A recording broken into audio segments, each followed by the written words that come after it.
1st, 1863.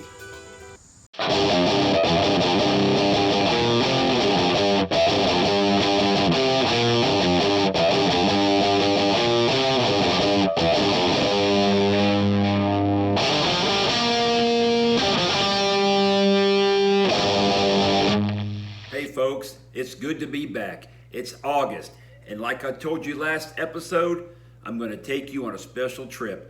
And boy, did I go somewhere special.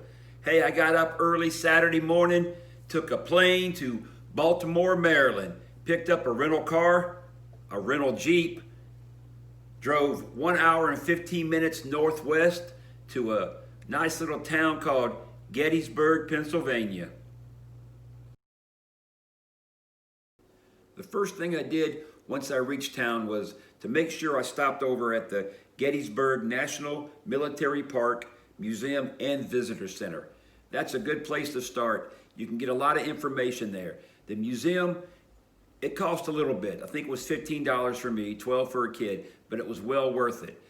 I had a lot of artifacts, a lot of details, guns, the uniforms, told you a lot, you've seen a lot. There was also a movie that you could see, and they had a cyclorama. It was a canvas, oil painting canvas that just surrounded the whole building. It was really cool. You got a lot of information there at the museum.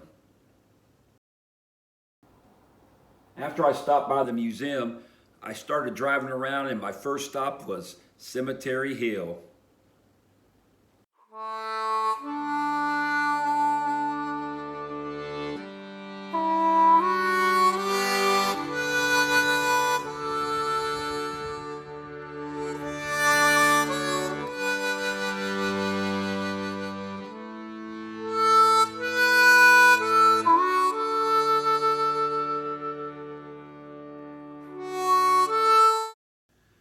After that, I drove around and found Gettysburg National Cemetery. And let me tell you, another cool place. This is the place that Abraham Lincoln gave his Gettysburg Address in November of 1863.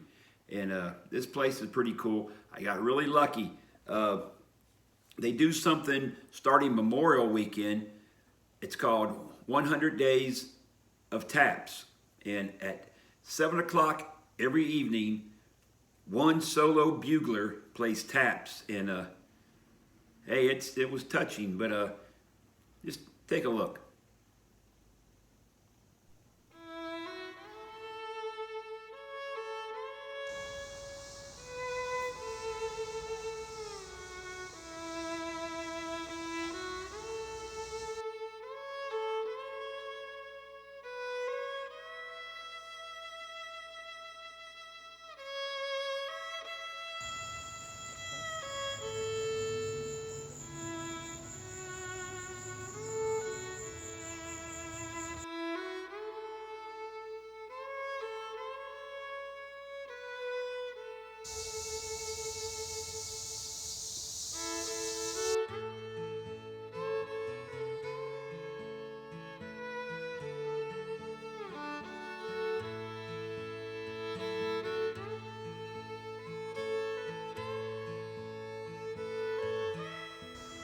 Everywhere you go in this town, there's monuments everywhere, grave sites everywhere. I mean, honoring the Civil War men who died and men who died in other wars. It's a touching thing, it really is. Makes you glad to be an American.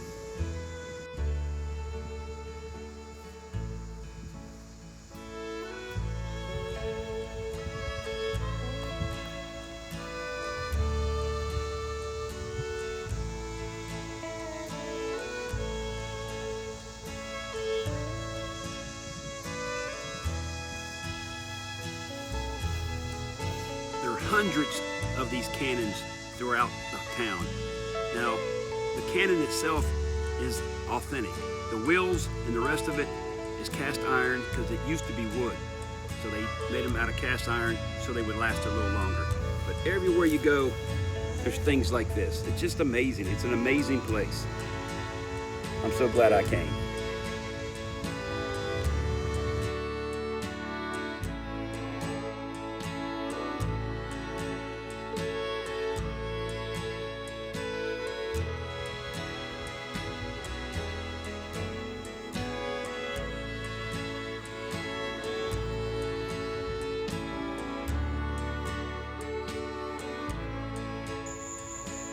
Something special's about to happen. Shall have a new birth of freedom, and that government of the people, by the people, for the people, shall not perish from the earth.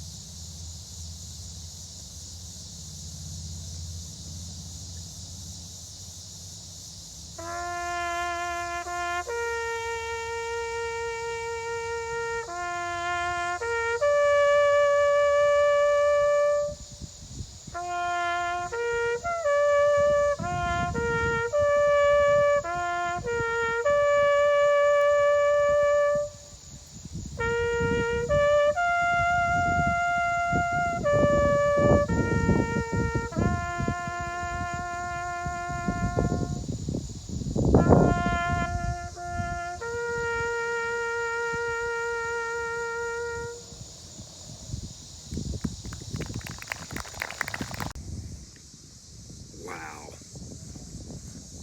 Man, that gave me goosebumps. Hey, if that's not touching in your heart, you know, you're just not an American.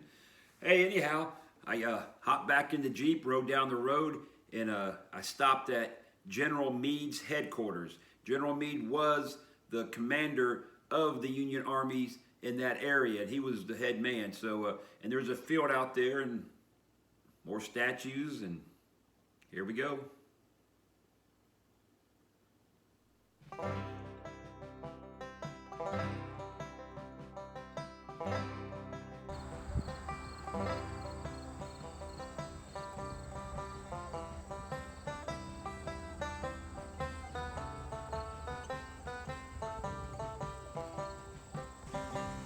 I'm not going to lecture you on the Civil War and all the history of it, because a lot of you already know, and the ones who don't, you're going to find out on your own. But I am going to tell you that Gettysburg was basically the turning point in that war. And something else I'm going to tell you.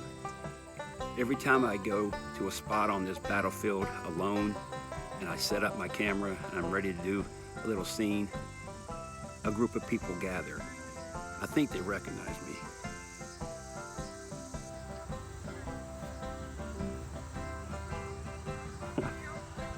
Maybe they don't. The North wasn't really into the war with the same passion the South was. The South was fighting for something.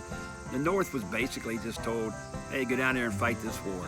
They thought the war would be over pretty soon. They just weren't really, you know, fighting with a lot of passion. And the South was fighting tooth and nail. Well, once the South invaded the North, they crossed into Pennsylvania. That's when the mindset of the North changed, because now it's like, hey, those rebels, they crossed the line. And Gettysburg was won by the North, but the whole mindset of the North had changed, because now they wanted to fight. Now they wanted a piece of the action, and the South should have stayed on their own side. But you know, that's 157 years later. You know, it's easy to look at it and determine that now. More people are looking at me.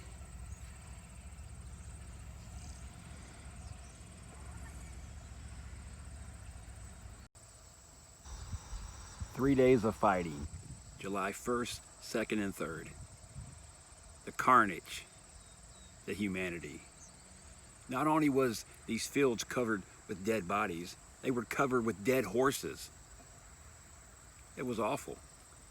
The very next day, July 4th of all, you know, our birthday, it rained. Can you imagine hot July heat and then rain? Oh, it had to be awful. Had to be awful. These stone walls right here, this is all they had for protection. They didn't have tanks. They didn't have anything. They used these stone walls. They're about 2 feet high. Gettysburg, Pennsylvania, baby. YOLO. You only live once. All right, like I told you, headed back to Cemetery Hill.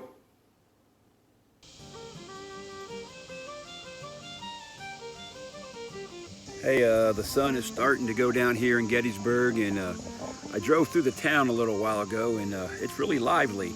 It's a nice little town. It's a tourist town, but people are parked all along the streets and walking the little eateries, and ice cream's real popular. It seems like a lot of ice cream, and people just lined up for ice cream. But anyhow, this was a one-day adventure I did, and man, I love it. I love it, and I'm gonna tell you, I have a goal. At least once a year, I'm gonna try to find some historical place and make a little trip and check it out. And I do want to come back here too and spend a couple of days. And it's a beautiful town, beautiful area. To the north of Gettysburg, to the north and northwest, you can see the mountain range, the Alleghenies, and it's beautiful. This is a beautiful area.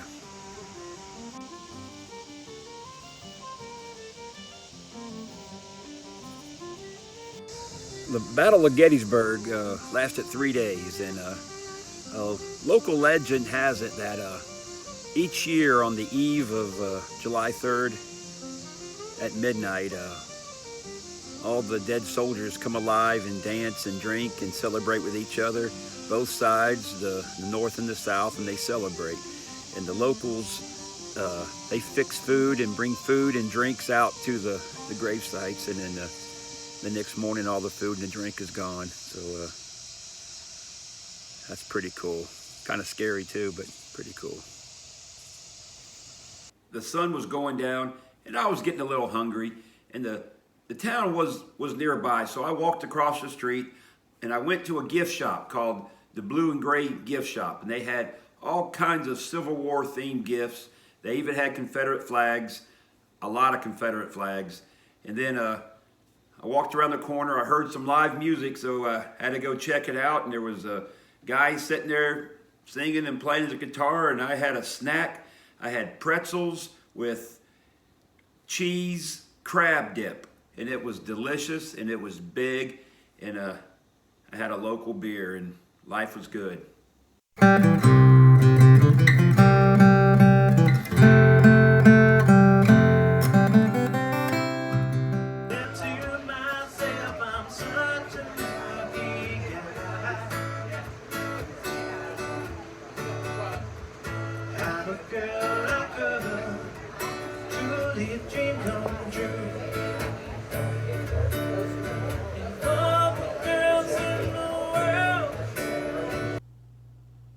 Gettysburg after dark. I had to go back to Cemetery Hill one more time and just see what it was like when the sun was down. I'm here at the Gettysburg Battlefields at 9:30 at night. The city's still going, but out here in the battlefields it's dark and a little bit creepy. But this is what I came for. To get that feeling, to be at one with the battlefield. It's a muggy night, you know, it's August. We're in southern Pennsylvania, not too far from Maryland. You know, I flew in to Baltimore and drove to Gettysburg. It was only an hour and 15 minutes. It's still very humid in this part of the country in this time of year, and it's a hot night. And, I'm in Gettysburg, taking in the moment. I can hear the cannons firing in the distance. This is really a unique town. You know, out there, if you can see right out there is the street. That's called Baltimore Avenue, and it leads downtown, which is just maybe a quarter mile away. And you know, there's restaurants, there's shops, and there's a ton of ghost tours. There's people sitting out there right now, I don't know if you can see them, and there's a woman explaining the ghost of Gatlinburg. No, Gettysburg, excuse me. Anyhow, but right off the main drag there are these battlefields. And I mean, it's right here in town. The whole town of Gettysburg was a battlefield. And It's right here, man. Right here. Hey folks, I hope you enjoyed that because I had a blast. I do want to tell you something here. Hey, this trip was all about getting out and doing something. You know, since March we've kind of been, you know, not quarantined, but we just really haven't been doing a lot. And I was just bound and determined to go do something. And that's what I want to tell you. You know, we're supposed to be a God-fearing country, and we're becoming a virus-fearing country. Don't let people scare you. Hey, if you want to do something, do it. Be smart about it. Be safe. You know, wash your hands if that's what it takes. But don't live life in fear. Hey, if I can do it, you can do it too. Until next time, my friends. See you on the battlefield. There is a time for love and laughter. The days will pass like summer storms. The winter wind will follow after.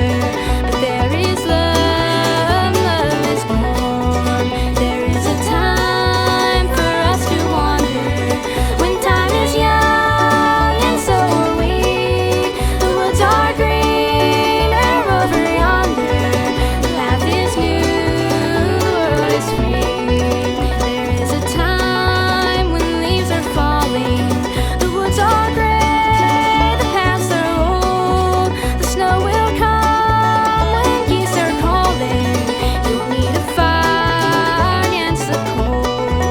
There is a time for us to wander. When time is young and so are we. The woods are greener over yonder. The path is new, the world is free.